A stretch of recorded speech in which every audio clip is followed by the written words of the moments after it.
All right. So this is our review of House of the Dragon, the new Game of Thrones series on HBO, which is a prequel to the Game of Thrones series that we've already seen. This is based on the Fire and Blood book Yep. that George R. R. Martin had written that was much less of a narrative and more like the Silmarillion, if I'm correct, because you read it, right, Mark? Yeah. I read it during like the peak pandemic era. And yeah, it's really fun book because it is written like a history book. I believe it's written from the point of view of one of the maesters at the Citadel. And it might be a couple of maesters. I'm forgetting exactly if it's just one or if it's a couple, but there's definitely a maester that gets credit with writing it. And you can. It's the kind of book that you don't have to kind of read from the beginning to the end. You can kind of pick up at different chapters of this sort of Targaryen history. And one of those portions of the book is the Dance of the Dragons or the Dance of Dragons, which is what this show is based on. And so I know quite a bit about that story. So I don't want to like go too far like ahead because Yeah, no spoilers, no spoilers. I yeah, did not yeah, read the book. I did not yeah, read the book, yeah. Because but you have. I did notice some deviations from the history of Fire and Blood. But here's the interesting thing is that because it is written like a history and it's not written like a point of view like the Song of Ice and Fire books are, where each chapter is the point of view of one of the Of a character, characters. yeah. Um, it's a lot more new what I'm seeing on screen, right? Because like a lot of the dialogue and a lot of the like scenes are extrapolated from very few sentences or fewer ideas in Fire and Mhm, Blood. So it's quite interesting. So to me, that was the big thing. Like, oh my god, are they going to be able to pull it off? mhm. And look, overall, I really enjoyed it. I got to say, I really liked it. Yeah, I also enjoyed it. It's too early on to say, look, this is going to be an amazing series or whatnot. But I would say it's a very good start. And even the premiere episode, which I do love of the original Game of Thrones show, it's all setting the players and the pieces in place, right? It's not you're the whole thing about Game of Thrones, and maybe why I believe you and me are probably less critical about the final season than most people. I mean, I have my problems with it, but I don't think I'm like full on, like this is a piece of crap, like other people. But the Right. whole thing, the reason why people were so hard on the last two seasons was that it was very rushed, right? It didn't have that Game of Thrones feel where they kind of slowly built the characters and relationships and dynamics and kept going. And then they would deliver these either gut wrenching or surprising moments that did work because they had been built up to through the series of episodes they had before. So if you have a first episode, you can't go like straight off the bat, like bam, this is action packed, like twists and turns left and Sure. right. There's some little twists and turns in here, which I think we will get into, but Yeah. Game of Thrones has always been about the characters as well, the characters Right. and their dynamics. Right. And for the record on season 8, it is season 8, right? The final season Yes, is was yes. 8, yeah. I I liked it up to a point. Hmm. I actually thought The Long Night was a really great episode. I just saw it recently. And it's a great episode, like the battle against the Night King in Hmm. Winterfell. I mean, that's like pure action for like an hour long, and Hmm. it's like if you watch it on a good sort of OLED screen or like, on a good screen, it's not as dark as people were complaining Hmm. back then.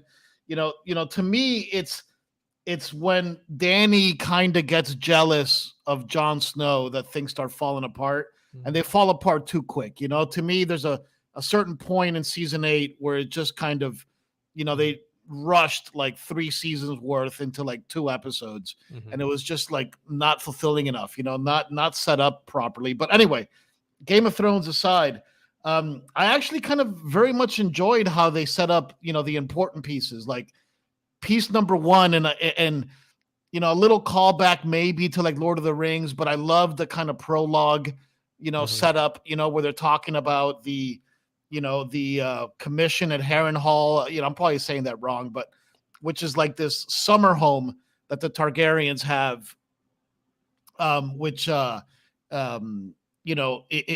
is those ruins that you see at the very beginning where the king announces his successor. So it stresses this pressure on the ruling family to have a strong line of succession, and then it kind of creates this tension between brother and sister, the queen who never was, and God, what's his name? Viserys. Viserys. No, it's Varys. Yeah. Varys. No, Viserys. Viserys.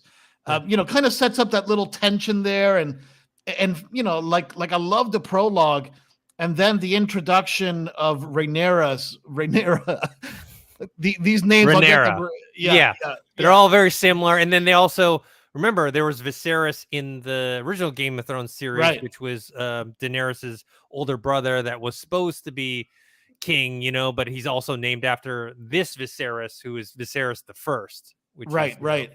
And then one of the dragons, I think his name Viseron or something named after him. Yeah. But so anyway, but I did love that scene of Rhaenyra on her dragon flying through, King's Landing, going to the dragon pit that wasn't all destroyed yet. So we know that pit's getting destroyed at some point, right? It's not a spoiler. It's going to happen.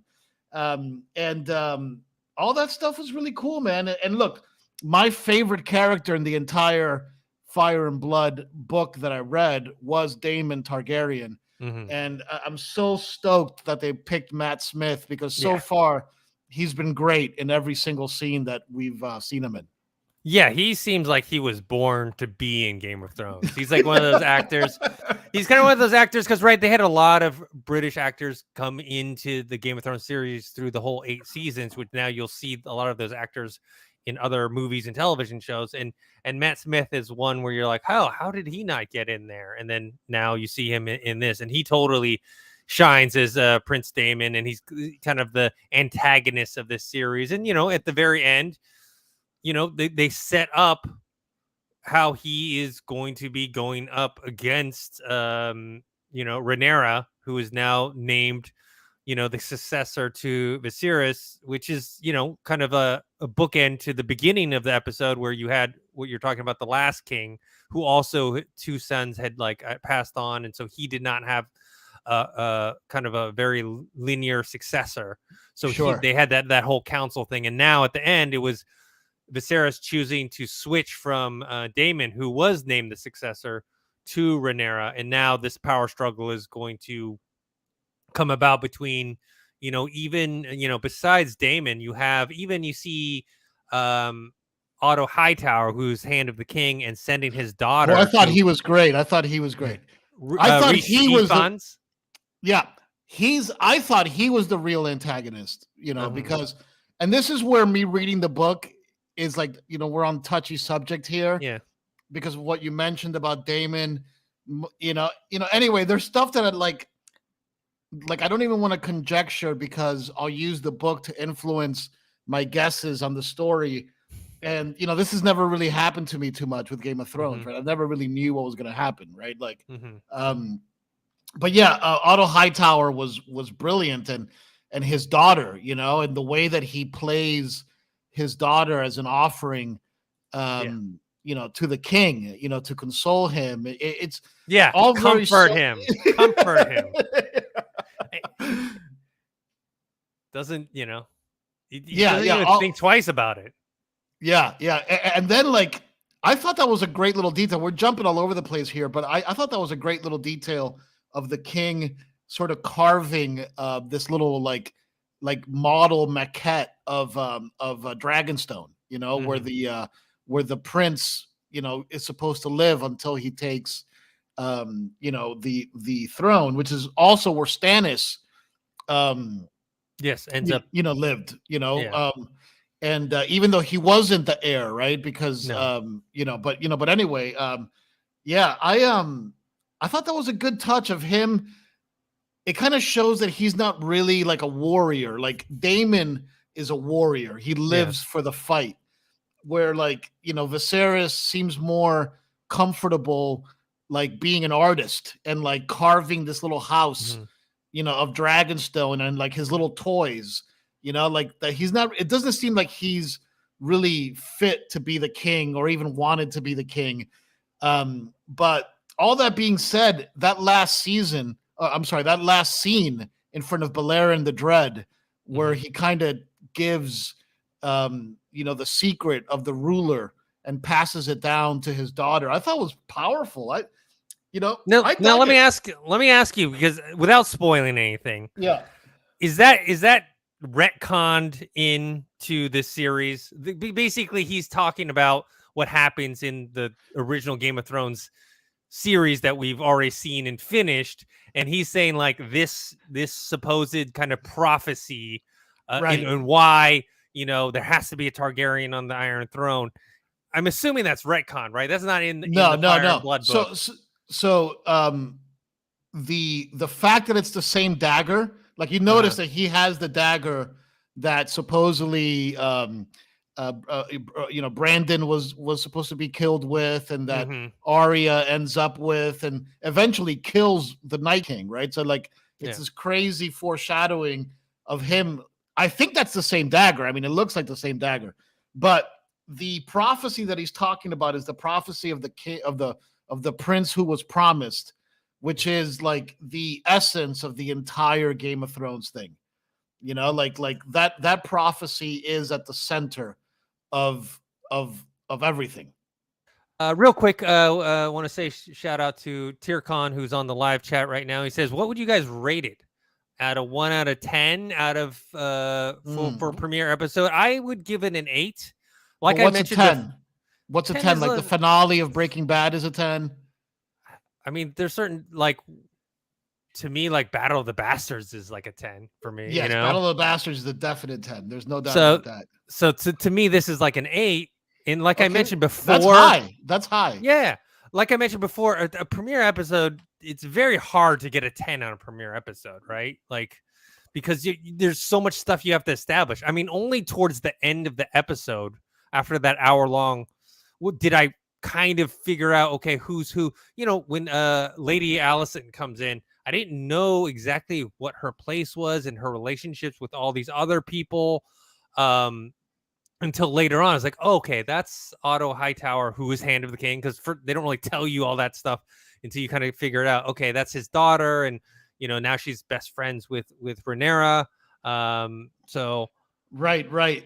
And this again, this is where me reading the book spoils it in my head yeah, because I know what's going to happen yeah. kind of, and it's a great story. I mean, it's full of drama. So Um New Wave asks, he hasn't seen, or maybe she hasn't seen any Game of Thrones. Can I jump in here? I think so. yeah, I do think so. I think especially yes, because it's a prequel. It's a prequel, right? So it's it's a prequel, and yes, there are nods to the original series, but because it is a prequel, you don't have to know too much.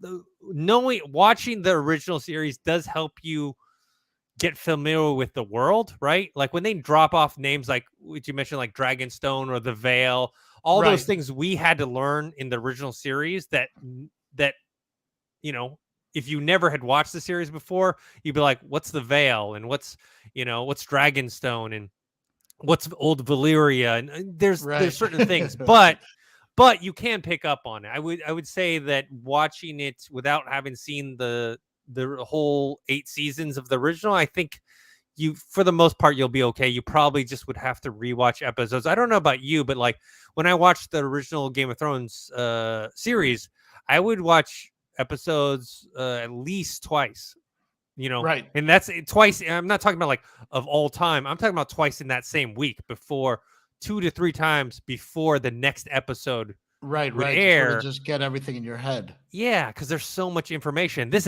episode, there was so much information. I mean, it was like an exposition dump right off the bat, right? I was getting Right. a little overwhelmed with all the names and all the, even though I already had, past knowledge of the series. Yeah, yeah. And especially since the names are a little bit hard to pronounce, right? Hmm. Like Damon is easy, Otto Hmm. Hightower is easy, but Rhaenyra and like his sister. What's his sister's name? It's close Um, to Rhaenyra. It's let me see here. Rhaenys. Yeah, Rhaenys. Rhaena. Yeah, it's very close. It's taking a look. Rhaena. Rhaena, Yeah. the king, the queen who never was, Yes. and like that's one thing I love about George R. R. Martin's writing is that he's so incredible, and like I think second to none. I think up there with Tolkien and being able to create these worlds where like they have their own culture, and their culture is so rich that you can Hmm. identify things that are said, or is, oh, that's very Westerosian, like Hmm. that's a thing there. Hmm. And like, to me, probably my favorite line of the entire show was when Daemon Targaryen gets called in, to the Iron Throne Throne room. room. Yeah. Yeah. And like, the throne room looks a little bit more like it's supposed to look, like in the books, Yeah. like with all the swords everywhere, and it's supposed to be dangerous. Like the game, like the throne's supposed to be dangerous to sit on. That's how Hmm. Aegon sort of, like had it designed, that it was dangerous to take the throne. Hmm. Um, but then when he asks him, "Did you say heir for a day?" Yeah. Calling his little baby who died, on basically at childbirth, the heir for the heir for a day, I think he calls him, and like Yeah. that's this horrible insult. I don't know. I thought that was very cool. Yeah. That was a great scene, and also the king is an interesting character because in the beginning you see him as like this very kind of warm and kind and Mm, whatever character, and you kind of think, oh, maybe he's a little soft, right? And even his right, his right. brother Damon calls him soft, but what he does with his wife is pretty cold-hearted, man. That's pretty, you know what I mean? Like, Yeah, yes, he's saying these nice things to his daughter right now, but that may be a power play on his own part, right? With Damon kind of waiting in the wings on the side, like is Damon gonna, like, as my heir, is this guy gonna like kill me in my sleep and then he's just gonna be king, where if he names his daughter now the successor, that Damon is, he can still try and take power, but it's going to be a little bit harder because he's not the rightful heir now. He's no right. longer the named successor. He has to take it by power if he wants it. Yeah, and also this small council was really interesting because they, Damon, I think, look, there's a lot that I don't want to say because I want to see how the show takes the Damon character and develops him, and like I don't want to add too much of the knowledge that I have of him.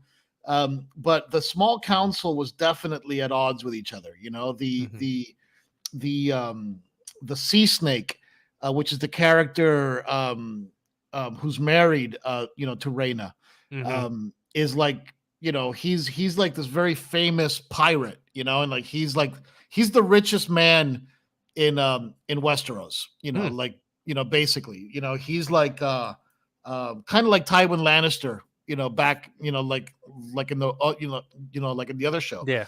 Um and he seemed to support Damon, like in the line of succession. Hmm. And when the king even mentions the idea of Rhaenyra's taken over, everybody is like, look, you're trying to avoid drama, but you even saying that a woman should be the queen and the rightful heir is going to start like a crap ton of drama.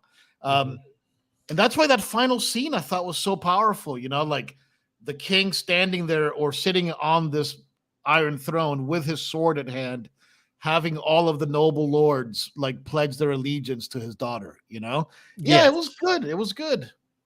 Yeah. It was a nice setup because now, even though the daughter Rhaenyra wants this, but at the same time, she kind of now knows it's not quite what she thought it was going to be, right? Like, she kind of knows, hey, the people are going to come and get me, man. This is not, Right. this is not going to be an easy thing. Like, you know, I have not, read Fire and Blood. But just based on, Game of Thrones in general, I'm guessing, Viserys is going to die sometime this season. You know what I mean? It might not be right away, but sometime this season he's going to die, and that's when all the shit breaks loose. I mean, just like remember when King, Robert Baratheon, when he was alive, nobody dared go for the throne, right? Right. Even at his kind of weakest point. But I feel like this is the same case because right now it's like, okay, no one's gonna touch Rhaenyra, but I think as soon as Viserys kicks off, either I don't know, being murdered or whatever, poisoned or whatever happens to him. Like I said, I've never read the book, so I don't know. I'm just guessing here. That there is going to be this power struggle, and you also have, like you mentioned, the queen that never was, right? Even you have Otto Hightower, and his daughter kind of being in play, and then Daemon, of course, and then Rhaenyra, of course, and who knows what other players going to come in. And you remember, there's always other people too that come in that not necessarily want to be the king or take the Iron Throne, but want to be next to the person, right? Who's going to have the Iron Throne, much like a Varys or whatchamacallit, Peter Baelish and whatnot. Yeah. And so I'm fascinated to see who those characters are going to be when they pop up and which side they take and all that stuff.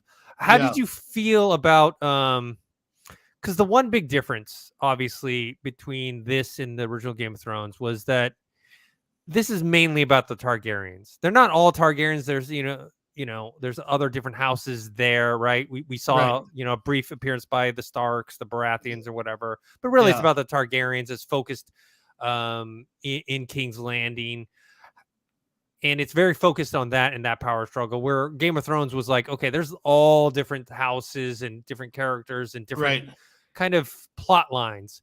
How do you feel about settings too? Very different settings and stuff. Yeah. How do you feel about this one being kind of more focused on just one family and one just kind of location? I'm pumped about it because there's going to be many different dragons, and I think that the dragons are going to be sort of akin to the houses back in the old Game of Thrones. And you already saw that the dragon of Daemon. Oh God, I want to remember its name. I think its name is. I don't remember, but the red one. Xerxes or something like that.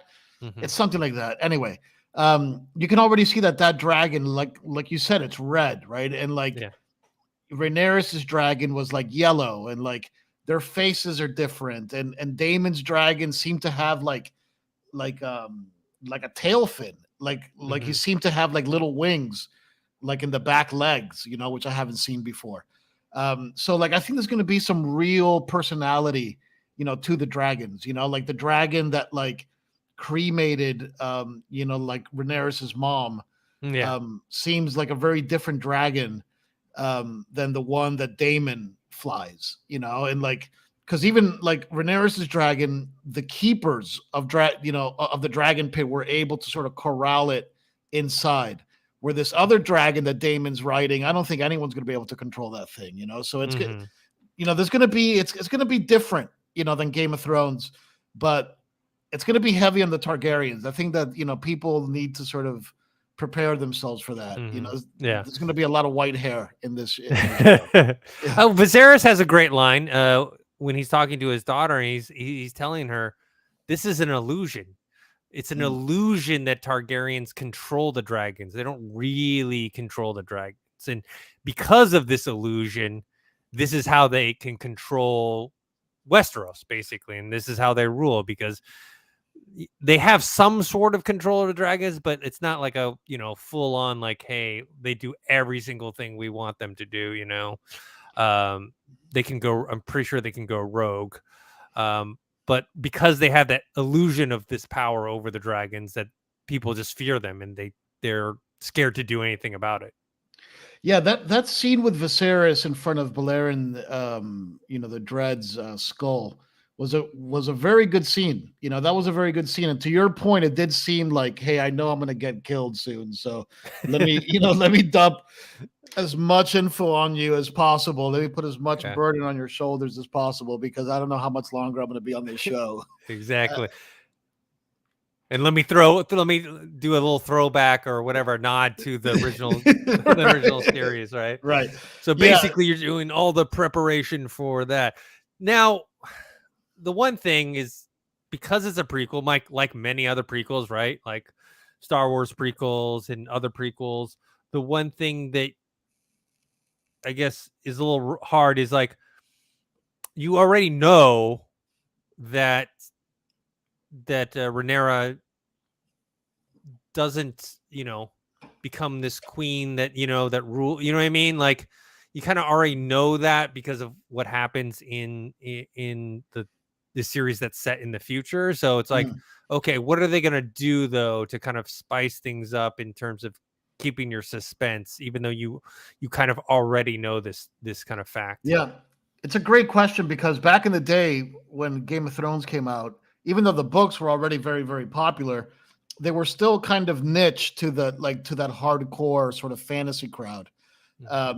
Now that Game of Thrones has become so big and YouTube has become so big, that like anything that George R. R. Martin writes, because everybody's waiting for him to finish Winds of Winter, right? Because in the books, we still don't even know if Jon Snow lives, right? Jon Snow is dead, like as far as we know in the books, right? Like, so when Fire and Blood came out, I think it got demolished, by people, and so many people know that story, and like it's a very good point. Like, how, what are they going to do to like spice it up? And I think they're going to have to change some key plot points, and adapt it. But the good news is that George R. R. Martin is an executive producer on the show. Supposedly, he's been consulted very heavily on the show. He seems very into it, where he kind of stepped away from the show, like after season 5, I think. Like he wasn't as involved as he once was. So that's a good sign, So, but I do believe they are going to try to make some tweaks. They have to. Yeah. They already said they're going to play around with the lore. In some cases, they can, because remember, a lot of the, let's say, the history that you hear in the original Game of Thrones series, remember, that's all passed down from other people. So it's not technically, it doesn't mean that it's 100% accurate, right? Some of the big stuff has to be accurate, right? But a lot of like stories, maybe myths, or even remember the whole story about Ned Stark and how he defeated what's his face? I forgot the name of that really badass knight. Remember? Yeah. The dawn of the morning or whatever, the night of the morning. Yeah. Remember, like that was something that was told and passed on to people, but then we got to see what really happened. It wasn't quite as heroic and quite as honorable as people made it out to be. So yeah. And like George R. R. Martin even said that when he wrote Fire and Blood, he wanted it to seem like an unreliable narrator to a degree, where like the maester that was writing it had his own kind of point of view, and wanted to spin the story in a specific way. So yeah, like I think that they have enough wiggle room, I think, to try to do something. And also, it's like, how many seasons is this planning to go on, right? Is it going to be like one and done? Like HBO, I'm sure definitely not one and done. Definitely not one and done. HBO is going to want to get 3-4 seasons out of this, right? Like, minimum, right? So they're going to have to introduce new characters, people like, and even Rhaenyra is played by 2 actors. Rhaenyra, you're talking about the daughter? Yeah. Yeah. She's played by 2 actors, I think. Like I've seen like some of the Comic-Con panels and stuff, and there's like 2 actors that play her, and they kind of both seem similar ages. I don't know why they did that necessarily, but look, it was a good return to Game of Thrones land, and I'm glad that it's out. Now for 10 weeks or whatever it is, we'll get some new Game of Thrones content. Yeah, and I love the the week to week discussion on a show this big. I mean, obviously, like I'm like, oh, I want to watch the next episode right away. Like seriously, if they had the whole season, I'd probably just sit down and binge it all. But right. But you do lose that week to week discussion, right? And sure. Game of Thrones is great about that week to week discussion, because there's so many things that happen, and so yeah, I'm very much looking forward to this, and I do hope that it's one keeps up the quality, and it goes Yeah. for a while. I mean, especially because HBO had so many of these other pilots and other Mm. pitches for Game of Thrones, and I mean, there was a whole hubbub about the other. I forgot was They it shot based the on The pilot. Longest Night? Yeah, and they spent like 20 million on it or something like Yeah, that, yeah, and they yeah, just yeah. threw it away. They're like, it wasn't Naomi good enough. Watts, like Naomi Watts, I think plays like The the main main character. role. Yeah, Yeah. And a whole pilot was shot for it. Yeah, Yeah. it was called The Long Night. I think you're right. I think it is based on the sort of the birth of the White Walkers and the Mhm. first big White Walker War, and like Brandon the Builder and putting up the wall and all that stuff. Mhm. But that's maybe a little bit too far back. Yeah. But my point is, like, since they went through so much trouble just to get this, one prequel series up and running, that, like, I'm pretty sure their idea is that this thing is going to run Yeah. as long as the original series in their mind, I Oh, think. I mean, that's 8, dude. I mean, the original series ran for like 10 years. Yeah. But remember, they paused. Remember, like, there was like a year and a half between like 2 of the seasons, and Yeah, yeah. But it was 10 years. It was yeah. like, I mean, it was like an entire era of television was going on when that show was happening. It's going to be tough to live up to that. But then again, look at Better Call Saul, right? Like Better Call Yeah. Saul kind of lived up. I mean, it's not as good, in my opinion. I don't think it's as good as Breaking Bad, but it's definitely befitting Breaking Bad, and it's a great sort of like sequel, prequel type series. And they were able to run for like 7 years also, like Better Call Saul ran for a while. So, but now you got Jon Snow talking about doing like a Jon Snow centric show. And supposedly George R. R. Martin is like also behind that one. So yeah, it's fun. The one thing I do want to say before we sign off here, like my critique, like let's talk a little bit about the things we didn't exactly love about it, because overall I did very much enjoy this pilot episode. So, I give it the thumbs up, but I was a little disappointed with the music, because it seemed like there was no, grand title screen, or like title sequence for it. And the title sequence kind of became like a huge part of the brand of Game of Thrones. It's like, yeah, it was long, but it was also kind of like a little recap of what was going on in the story, right? Because the map would change, like, based on like the story elements. So it became this narrative tool that was like one to one with the brand. And this show didn't have a title sequence, spoiler warning, but it didn't have a title sequence. How do you feel about that? Yeah. A lot of shows nowadays won't do title sequences in their premiere episode. They'll wait to the second episode Oh, of interesting. their series. Interesting. Yeah. They kind of don't want to set any type of, like, I don't know, I guess foreshadowing or spoilers in the title sequences. They kind of want you to get to know the characters right away, or not, or on your own. I mean, not right away. And so I have a sneaking suspicion that there will be a title sequence in the next episode, but I am also with you where I'm disappointed that it's not that the music was bad, because the music is obviously great. It's that it is just from the original series, right? We're not hearing original Game of Thrones music, and I'm kind of worried that the title sequence will be the same, right? It'll be a new title sequence that's befitting House of the Dragon, but it will probably use the Game of Thrones theme song, right?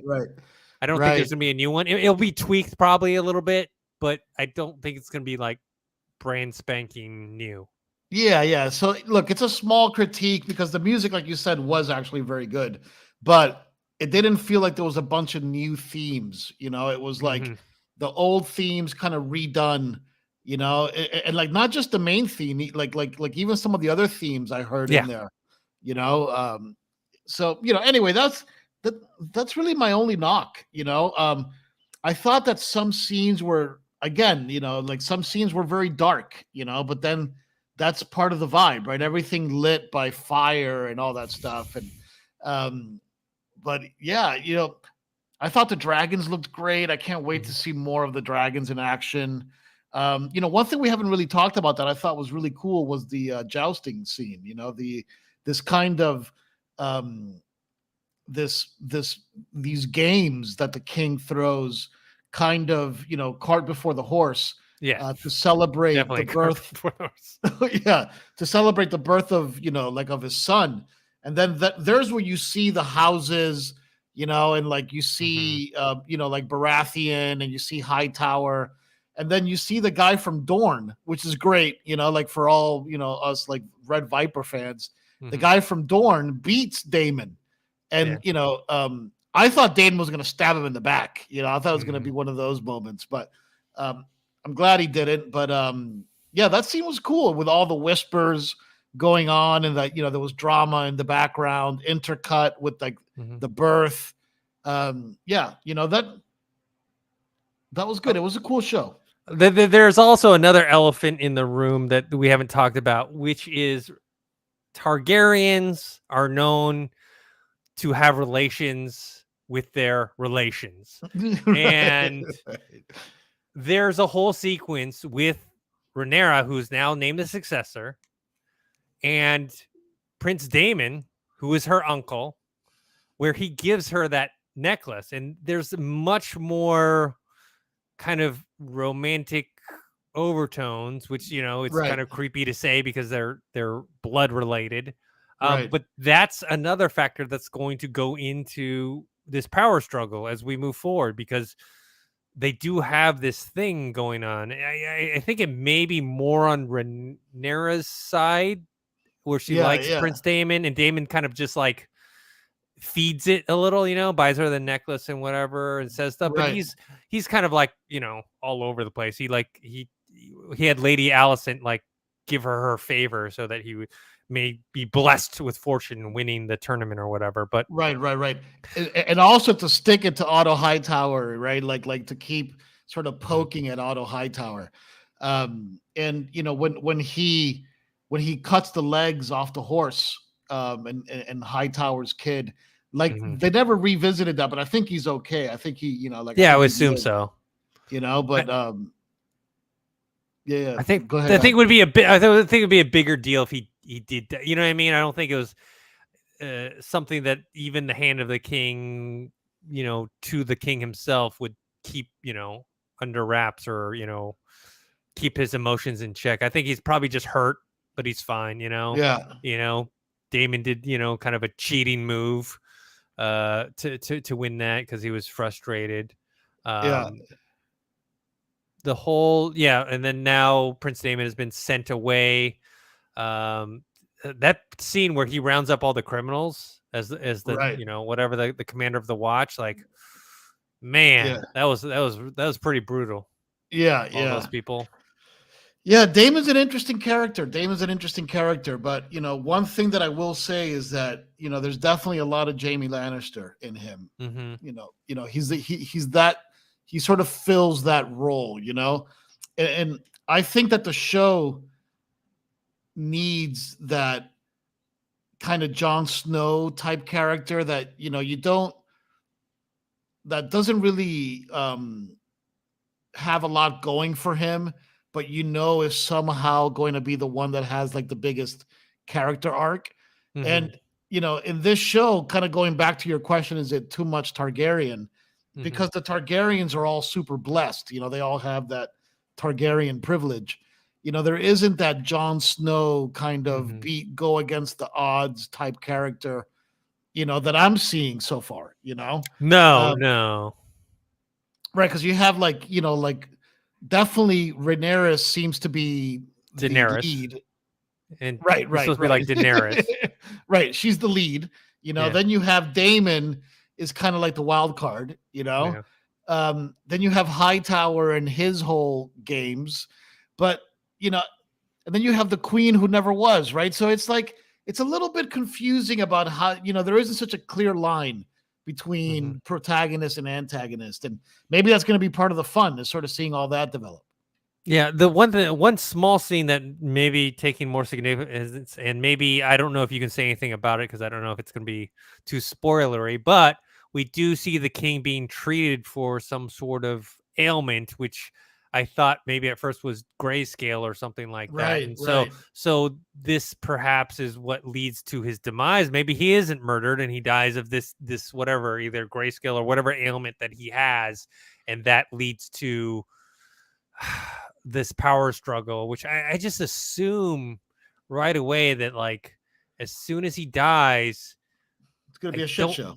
Yeah, and I don't see like Rhaenyra being like crowned the queen. You know what I mean? I feel like Right, there's going to right. be something that's because remember in the original Game of Thrones, like when people died, like right away, right? Like, oh, you're King or whatchamacallit, King Robert Baratheon dies, bam, Joffrey's now the king. Okay, he Right. dies, freaking what's his face? His brother becomes the king, and then okay, then whatchamacallit, Cersei. But you know what I mean? Like Right, it's right. pretty immediate, pretty quick. Sounds like this is not going to be so clear cut and dry, at least from that standpoint. Yeah, yeah. Yeah, Tommen, Tom, yeah. yeah, Tommen. Yeah, yeah, look, obviously, the king says that he got that scar in his back from sitting on the throne, which I actually really liked. Like, I liked that the throne in this show was shown a little bit more like the throne in the books as being this like dangerous thing, like I said, right? Like, the king cuts his hand when he's like giving court, right? He like slices his wrist open on it. And like the throne's a dangerous place, and yeah, it's gonna be a shit show. But can they keep it going for 6 seasons? I don't know. I wanted to mention Pokemon Ash Green 2 says, I have seen season 1 and 2 of Game of Thrones and actually jumped into the final season after season 8, episode 3 and 4, and I just gave up on the series. Yeah, that's probably not a good way to watch Game of Thrones. Yeah. Watching the first 2 seasons and jumping to season 8. Says he didn't care for 8. Yeah. He says he still won't watch seasons 3 through 7. I would say you should because up to 6 to the end of 6, it's all pretty great. 1 through 6. 7 is like 7, 8. Obviously, both of them have issues, but yeah, you could still watch this series regardless if you don't want to go watch those other, because this definitely is, related to what we saw. But remember, being a prequel, you don't need to know any of that stuff because all this stuff happens beforehand, right? So, and they're still going to lay things out for you to understand. I mean, even for people who've watched Game of Thrones, I mean, I was like confused at like, okay, who's this and what do they do, and trying to figure out everyone's position, even though I still had, okay, I know what the Hand of the King is supposed to do. I know like Right. the Commander of the Watch, what they're supposed to do. But I mean, still trying to navigate through all the different characters. I think that's what Game of Thrones is, like all the different characters. You've got to figure out who they are, what they do, and why they're important, and why they're relevant, and what's their dynamic between all the other different characters. Because I think that's kind of going to be the crux of the show. I mean, I'll be honest with you. As much as I love dragons and I want to see dragons, I don't want them to be the sole focus of the show. Right. I want, because to me, Game of Thrones is all about, it's the politics, right? And it's the character relationships and all the like backstabbing and deal making and all that other stuff on the side. So that's what I'm looking for. Yeah, same here, man. Same here. I'm pumped. I'm pumped. And like, look, hopefully this was an experiment. We had, 13, 14 people join us. So first of all, thank you. And then, next week we could try it again, see if there's any interest for us talking about this show.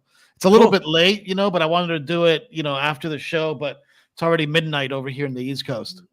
Yeah. So hopefully we can do it a little bit earlier next time. Pokemon Ash Green 2 says, I meant to say I plan on watching season 3 to 8 and give 8 again. Yeah, definitely I would recommend doing that at least Yeah, it's beautiful. It's beautiful 3 to stuff. 6. And if you're enjoying that, go through 7. Like I said, I feel like Mark and myself are probably, even though we do have our issues with the final 2 seasons, we're not. I don't think we're as, because some people have just sworn off the show completely. They're like, screw that. I'm never gonna watch Game of Thrones Yeah. ever again because of what happened, whatever. And I'm The season eight is good up until it's pretty much that scene where um that that Wilding, the guy who's kind of like the leader of the Wildings, I forget his name right now, but he's very close to Jon Snow. And yeah. like he says, like, yeah, you rode on a fucking dragon's back, and like he's like giving Jon Snow all these props and like a king, and he keeps calling him the king just after Snow tells Daenerys that he is Aegon the Sixth, and that he's a Targaryen. That's when the show starts going down. She gets too angry too quick, and before you know it, she's killing people, and then she's a different person. So that which I don't mind. Which I don't mind as long as they do it, over a longer stretch of time. She had to earn it. She had to earn it a little bit, but they wanted to finish the show. But in any case, Pokemon, check out the whole series. It's an incredible series. All right, cool. So thanks for everyone who's watching either live or on kind of the VOD channel, and put your comments below. Mark, where can people find you? Just at Mark Fernandez on Twitter, right? Yeah. All right, cool. You guys can find me on at Think Hero on Twitter and on this channel. So until next time, we'll see you guys later. Peace.